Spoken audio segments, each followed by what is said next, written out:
You don't join the Korean Mafia at the top. You start at the bottom, running errands, taking risks, proving you're useful. Every step up means more money, more power, and more danger. Today we're walking through every rank, from the lowest street recruit to the boss at the top, and what it really costs to climb that ladder. Level 1, the street dog. That's what they call you. Not officially, not with a badge or paperwork, just a word said with a half smirk by men who already decided your life matters less than theirs. A street dog, useful if it barks at the right time. Replaceable if it doesn't. There's no dramatic initiation, no ceremony, just you, a corner, and a phone that never stops vibrating. Your job is simple. You watch. If you see the cops, you call. If you see unfamiliar faces lingering too long, you call. If you see a car doing slow circles like it's searching for something, you call. You don't know what's inside the building behind you, not really. You know it's a business, that's what they call it. A business that doesn't have customers, but always has visitors. A business that never turns the lights off. You're 16, maybe 17, and you're making more in a week than your mother makes in a month. At our cleaning job, the older guys handed you the phone 3 days ago, told you what to look for, told you what happens if you get lazy, told you smiling that accidents happen to people who sleep on the job. A black sedan rolls down the street and slows near the corner. Your chest tightens, your thumb hovers over the call button. You don't blink, you don't breathe, you just stare, like your eyes can stop time. The sedan keeps moving, tourists, lost, just another car. But you're still standing there because inside that building, men are doing work that's worth more than everything your family has ever owned. And you are their early warning system. 30 seconds. That's the difference between calm and chaos. 30 seconds to slip through back doors you're not supposed to know exist. You don't get to go inside. Not yet. You're not trusted like that. You stand out here day after day, proving you won't run. The neighborhood notices you. People stop meeting your eyes. The shop owner who used to greet you now just nods and turns away. Your friends message less. Your teacher asks if you're okay. You say you're tired. You keep smiling. At night, your mother cries when she thinks you're asleep.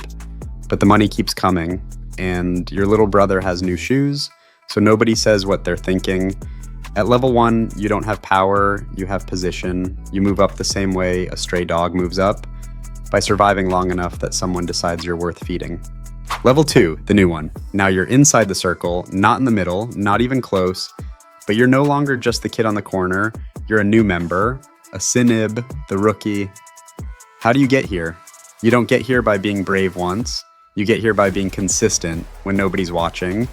You showed up, you stayed quiet, you didn't panic when things felt off, you didn't run when someone raised their voice, you didn't talk to your friends, you didn't post online, you didn't act like a hero. So one day, someone finally says it. From now on, you're with us. It doesn't sound like a movie line, it's casual, like they're telling you the convenience store is closed, but it changes everything because now you're responsible. Now you do errands that aren't just watching. Now you carry things, not always illegal looking things. Sometimes it's just an envelope. Sometimes it's a small package sealed tight. Sometimes it's cash wrapped in rubber bands that feels heavy in your jacket. Like a stone, you learn to walk normally, even when your heart is trying to climb out of your throat. You take a subway ride and you don't look nervous. You stand among students, office workers, tired people holding iced coffee. You look like you belong, because that's the whole point. Normal is camouflage. You make the drop at a karaoke bar back entrance. A man opens the door a crack, takes the package, doesn't say thank you. He counts bills and slides your cut into your palm like it's nothing. Like you're nothing. You've done 6 drops this month. Every time you swear it's the last time. Every time you tell yourself you'll stop once you save enough to help your family. Every time you feel the money and your logic gets quieter. Your cousin got caught last year doing the same kind of work. Juvenile detention. His face looked older when he came out, like the sunlight aged him. He told you to quit, told you it doesn't end well. You nodded like you believed him, and then you went right back. Because when you're broke, end well is a luxury idea, and when you're young, danger feels far away. Like something that happens to other people. On your way back from a drop, you see 3 guys you don't recognize standing near the building you used to watch. Wrong posture, too still, too focused. Not locals, not customers, not drunk. Your stomach sinks, So you call it in, you describe them fast. Clothes, hair. The way one of them keeps glancing at his phone, there's silence on the line for a second. Then you hear one word, good. That's it. No praise, no explanation. But you understand what it means. You just gave them time. You just saved someone from being surprised. Maybe you saved the crew, maybe you saved yourself. At level 2, you start believing you matter. That belief is dangerous because it makes you stay, and staying is how you climb. Level 3, the direct hand, the enforcer. Now it gets heavy because at level 3, you stop being the person who carries messages. You become the message. They call you Chicksa, direct hand. The person who handles things directly when talking doesn't work anymore. The crew doesn't introduce you. They bring you when they want silence. How do you get here? You get here because you proved you can do uncomfortable things without breaking. Because you didn't flinch when someone cried. Because you didn't turn your face away. Because you did what you were told and then went back to eating dinner like nothing happened. The first time you intimidate someone, your hands shake. Not because you feel bad, because your body is still trying to act like you're a normal person. The second time, your hands shake less. By the third time, you feel calm. That's when they start trusting you. They give you an address, a name, a time window, sometimes a reason, sometimes nothing. They stop explaining. Explanations are for people who still have choices. You wait outside a small storefront at night, rain on the pavement, neon flickering in puddles. A man steps out laughing into his phone like he's safe. Like the world is normal. You don't do anything cinematic. You don't give speeches. You don't act like a movie villain. You just walk up close enough that he understands what's happening. You tell him quietly what the debt is, what the deadline was, what happens next. And the moment you see fear settle into his eyes, you realize something. Fear is faster than violence. Fear does half the work for you. You go back to the safe place the crew uses and hand over what you collected. Cash, a signature on a paper, a promise, a confession. Sometimes it's not money they want, it's compliance, it's silence, ownership, access. Your payment grows, not huge yet, but enough to feel real, enough to buy your mother a better apartment, enough to pay hospital bills, enough to make your family stop asking questions, because the improvements are louder than the lies. You tell your mom you're working construction. She looks at your hands. They don't look like construction hands. She doesn't believe you, but she doesn't ask, because asking is scary too. Then one day they give you a photo of someone close to your age, a young guy, nervous eyes. The message is short. He's been talking. You stare at the photo longer than you want to, because for a second you can imagine being him. For a second you remember how it felt to be new, to be scared, to want out. But then you remember what world you're in, and in this world, being useful means you survive. So you swallow whatever you're feeling and you start planning what you're gonna do. At level 3, you learn the real rule. The work changes you before you notice it. And once it changes you, moving up becomes easier. Level 4, the crew leader. Now you're not just doing tasks, you're running people. A Jang is a crew leader. Someone trusted with a slice of territory, a set of venues, a small network. Not the whole city, not the whole organization, just a piece. But it's your piece. How do you get here? Not by being the toughest, not always. You get here by being reliable, by bringing in steady money, by keeping your people under control, by preventing chaos. Leadership loves stability more than they love ego. Now you have maybe 15, 20 people under you, lookouts, runners, enforcers, new kids trying to impress you, everyone calling you young, even when you're barely older than them. Your job becomes simple to describe and exhausting to live. You solve problems before they reach the level above you. A venue owner falls behind on payments. The rules say punish him. But you know the situation. His wife got sick. He's drowning. If you break him, you lose a source of income. If you show mercy, you risk looking weak. So you play the real game. You extend the deadline, add interest, make him feel grateful and terrified at the same time. You keep him productive. That's what leadership looks like here. Not just fear, but management. You also handle the weekly relationships, cash and envelopes, quiet handshakes, favors that aren't written down anywhere. You learn who needs to be paid, who needs to be respected, who needs to be watched. Push too hard, people rebel. Too soft, they test you. Your phone rings. Someone's selling without permission on the edge of your turf. New faces, new confidence, testing boundaries. So you get into a car with 2 of your guys. Not because you love violence, because territory is held, not granted. You don't have to do much, you just have to show up. You show them the calm look of a person who has permission to escalate. Most of the time, that's enough. At level 4, you start living with a new type of fear, not fear of being caught, fear of being replaced, because now you're visible. Invisible people get challenged. Level 5, Deputy, Operations, the person who makes the machine run. This is where the lifestyle shifts. You don't handle street problems anymore. Not directly, you handle systems. Bujang means deputy leader, the person who keeps operations smooth, who coordinates crews, who watches money, who makes sure the boss doesn't have to deal with small fires every day. How do you get here? Time, trust, results. A decade inside, maybe more. You proved you can control people, control yourself, and control the flow of money without getting sloppy. You stayed calm when someone else would have panicked. You prevented messes instead of cleaning them. Now your life looks different. You're not standing in alleys, you're sitting in quiet rooms, restaurants with soft lighting, office buildings where nobody asks questions because the rent is always paid on time. You don't touch product, you touch money. Money moves through places that look normal, businesses with receipts, contracts, payroll, renovations, investments. Everything with a clean explanation, everything with paperwork that tells a story the outside world can accept. You're the one who makes sure the story holds. A prosecutor starts asking questions about one of the businesses connected to your network. You don't find out from the news, you find out from a contact, a person who gets paid monthly to whisper warnings. You move fast, you shift ownership, close a company, open another, change names, move numbers, nothing illegal looking, just decisions that make investigations go nowhere. You brief the boss in a private room over dinner.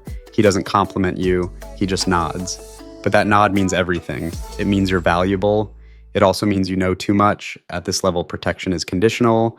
You're protected as long as you're useful. The moment you become a risk, you turn from asset to liability, and liabilities get removed. Late at night, when your office is empty, you think about that. You think about how many secrets you hold, how many names, how many details.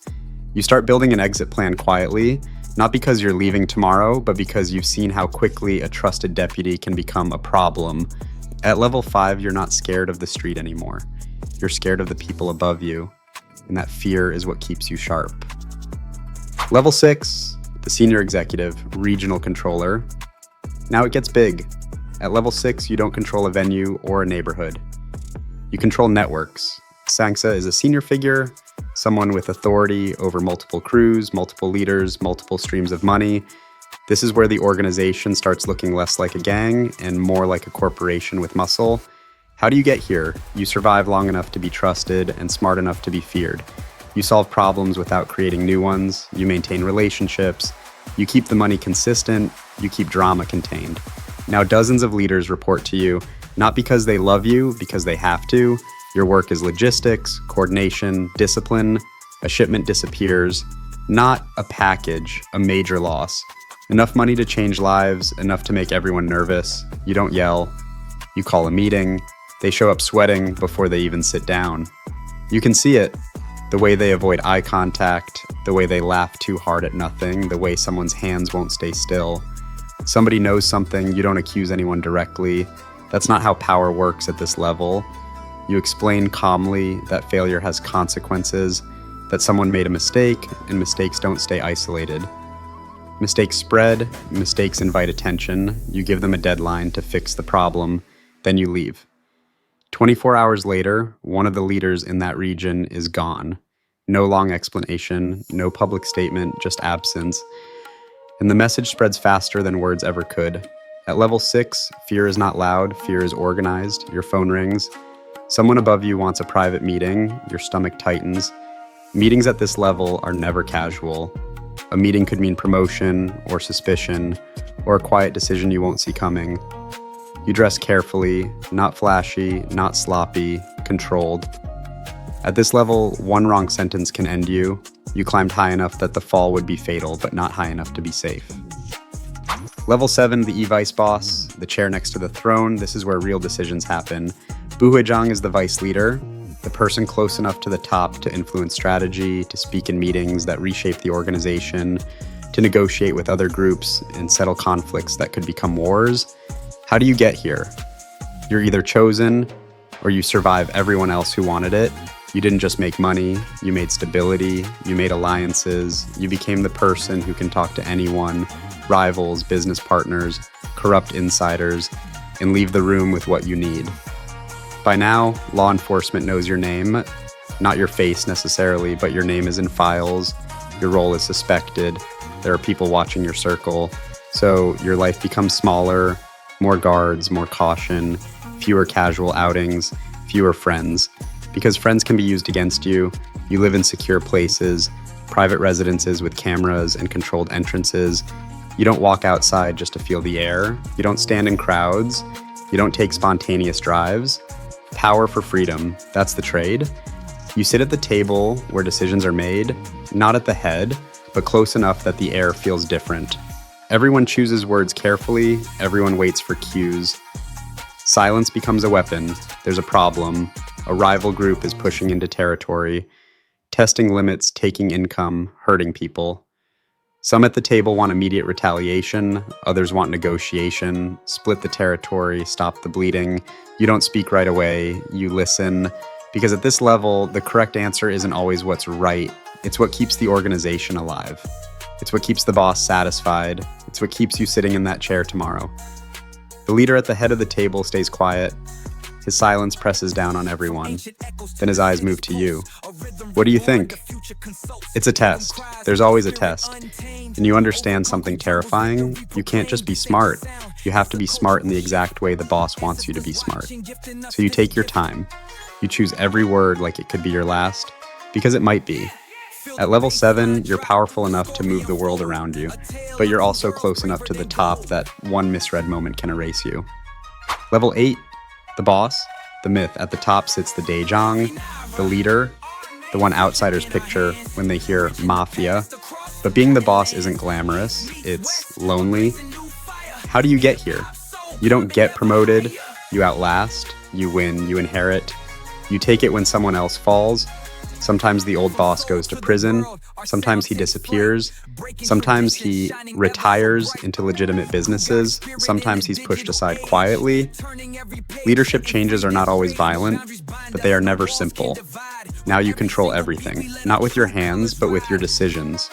Routes, venues, networks, money, relationships, discipline, fear. You have people in expensive suits running clean businesses. You have crews running the messy work. You have connections that make doors open without questions. You have influence that makes problems vanish, at least temporarily. Your face isn't public anymore. You avoid cameras, you avoid patterns. Some people aren't even sure they've seen you. That's intentional, because myths are harder to arrest than men. You watch the news sometimes, a raid, a major crackdown. Headlines: police posing next to seized cash for photos, reporters speaking like the world just changed. You change the channel, those people are replaceable. That loss is a fraction. The public sees the shadow and thinks they caught the thing casting it. The real threat isn't raids, the real threat is time. Time makes people tired, time makes rivals bold, time makes allies greedy, time makes your own people imagine your chair with their name on it. Late at night, when even the guards are quiet and the building feels like it's holding its breath, you think about how this ends. You've got money hidden in places nobody knows, investments under names that don't exist, plans that look like freedom. But you also know the truth. People like you don't retire clean. You've seen it too many times. Everyone tells themselves they're different, smarter, more careful, untouchable. Until they're not. And the strangest part, sometimes you remember level 1, being the kid on the corner with the phone, watching headlights, calling warnings, standing still in the cold.